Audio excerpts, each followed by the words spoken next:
What's up guys, Taryn here, and welcome back to my channel. And if some of you are brand new to my channel and don't know what my videos are all about, I do collection videos, comicals, reviews, unboxings, and I'm going to start doing more story times and more base cover videos in the future. So hopefully you guys will stay tuned for that. But if some of you are brand new to my channel, like that type of stuff, then you may want to think about subscribing to my channel.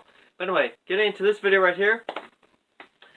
This video, I'll be comparing the DC and Marvel animated shows of the 1990s. So as always, let's get into it. Okay, so I think I'll start with DC first because their animated universe opened a whole new generation of fans. So it all started with Batman the Animated Series. When Bruce Timm created this, everyone and the mother fell in love with it because it was so good, and the storytelling was real great. The voice acting, all the voice actors that played everyone here was so great, especially Kevin Carville. He voiced Batman himself. To this day, many people, including myself, think he is the best Batman. And so this show was really great. I wish it would have ran longer, but it is what it is. But he got to be in other stuff too. Got into Superman and then later on Justice League. So basically, I think I'll talk about these shows one by one. Maybe. I think I'll start with DC first, then Marvel. So I'll talk about the X-Men right here. So this one right here, the one that started it all. Both of them, I believe, came out in the same year, 1992, if I'm right. This one has 5 seasons. Batman had, I think, about 4. And this one was one of the best animated shows that Marvel did.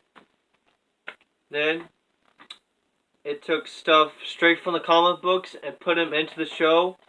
And they had a pretty good voice cast, too.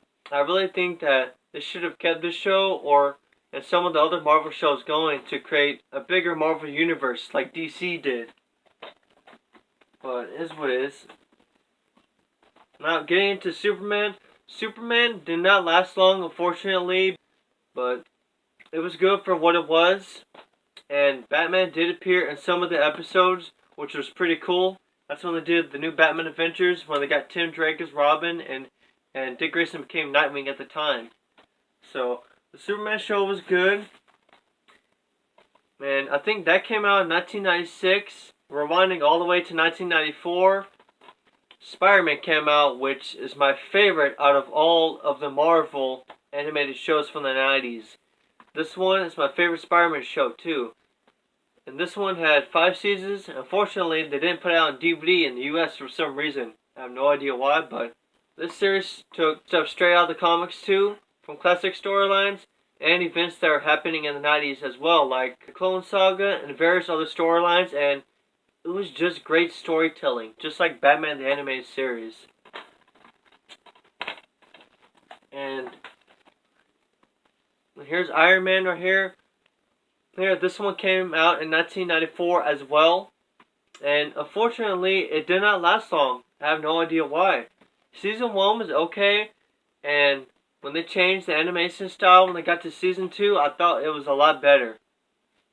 That's the same thing they did with the Fantastic Four, which, in my opinion, probably the weakest of all the shows. But I think mainly X-Men, Spider-Man were the best ones. And then after that, some of the good ones would be this one, The Incredible Hulk. After that, they had other series, which are only 13 episodes for some unknown reason. They had Spider-Man Unlimited, Avengers United The Stand, which to me doesn't make any sense since it doesn't have like the big 4 of the Avengers, like Iron Man, Hulk, Cap, Thor, which is really weird. And then they had the Silver Surfer, which I thought was weird, but it is what it is. I wish they would have tried to put together a big universe where all the heroes can collide, like DC did. I'm going to get into Justice League before I get into the last few shows of that. Wasn't until in the early 2000s they did Justice League, and they did really good with that. And then after that, to get more heroes into the show, they did Justice League Unlimited, which was absolutely great. And then before that, I think They did Static Shock around the same time they did Justice League, which is a great show. I don't have any of the seasons on DVD yet, but I will get them one day. I'll make a video about that. And that show was great.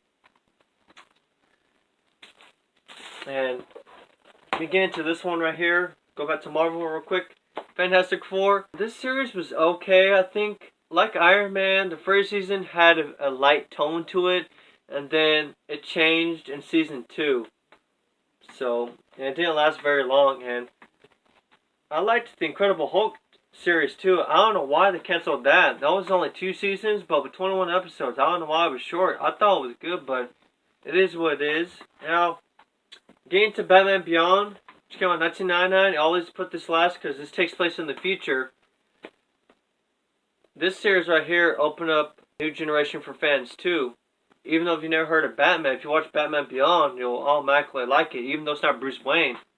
But Bruce Timm created something special whenever he did all these animated shows. And I wish that all the Marvel shows would have had someone like him to connect all those shows together.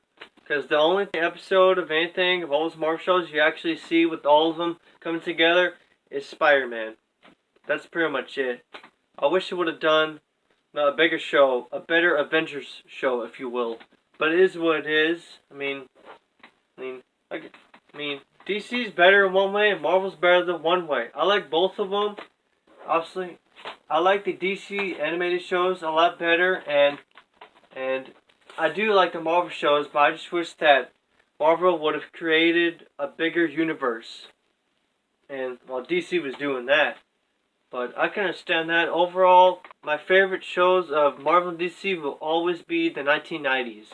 Because I just think that those at the time had a better tone to it.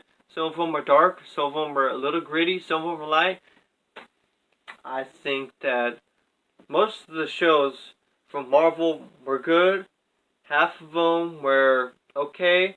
And DC, I think all of them were pretty much good. I think the only weak one in the DC animated universe would have to be the Zeta Project, because I never heard anyone talk about that.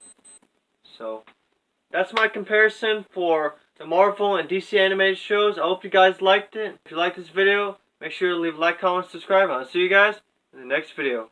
Later, guys.